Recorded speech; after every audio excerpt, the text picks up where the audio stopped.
ரம்யா அப்சராலாம் back to Bigg Boss அப்படின்னு சொல்லலாம். வணக்கம், நான் உங்க ரவி. எல்லாம் நல்லா இருக்கீங்கன்னு நினைக்கிறேன். பிக் பாஸ் சீசன் 9 டே 94 ஆல்ரெடி வியானா வந்திருந்தாங்க, பிரவீன் ராஜ் வந்திருந்தாங்க இல்லையா. நேத்து வந்து தர்பீஸ்னு வாட்டர்மெலன் ஸ்டார் பேசிட்டு அந்த சண்டையை காமிச்சிட்டு இருந்தாங்க. இன்னைக்கு பார்த்து அப்சரா வந்திருக்காங்க, ரம்யா வந்திருக்காங்க. எல்லாரும் வந்து சரியான காஸ்டியூம்ஸ்ல பாக்கிறதுக்கு பிக் பாஸ் ஹவுஸே ஜேன்னு இருக்கு அப்படின்னு சொல்லலாம். அரோரா வந்து கால்குலேட் பண்ணிட்டே இருக்காங்க, எவ்வளவு சம்பாதிச்சிருக்கோம் அப்படின்ற மாதிரி கால்குலேட் பண்ணிட்டு இருக்காங்க. அவருக்கு எப்ப பார்த்தாலும் பாத்தீங்கன்னா விக்ரம் போயிட்டு அப்பப்ப ஹக் பண்ணிட்டு அரோராக்கு ஏதாவது கான்பிடன்ஸ் வர மாதிரி ஏதாவது பேசிக்கிட்டே இருக்காரு. சாண்ட்ராவும் அரோரா ஹக் பண்ணிட்டாங்க. இந்த பிக் பாஸ் ஹவுஸ்ல இந்த சீசன்ல பாத்தீங்கன்னா எப்ப பார்த்தாலும் ஹக் பண்ணிட்டே இருக்கிறதாங்க காமிச்சிட்டு இருக்காங்க. யாருமே மறந்துருக்க மாட்டோம், ரெட் கார்ட்ல போன கம்ருதீனும் விஜய் பார்வதியும் சரியான ஹக் வேற லெவல்ல அவங்க பிக் பாஸ் ஹவுஸ்ல இருந்தாங்க அப்படின்னு சொல்லலாம்.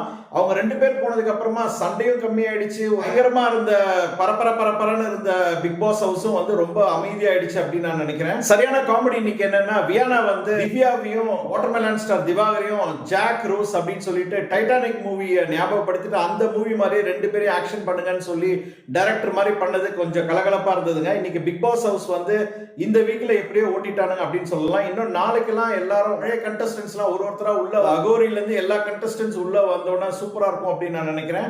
எல்லா கண்டஸ்டன்ஸ் வரதுக்கு நான் திரும்ப வெயிட் பண்ணிட்டு இருக்கேன். நீங்க வெயிட் பண்றீங்களா?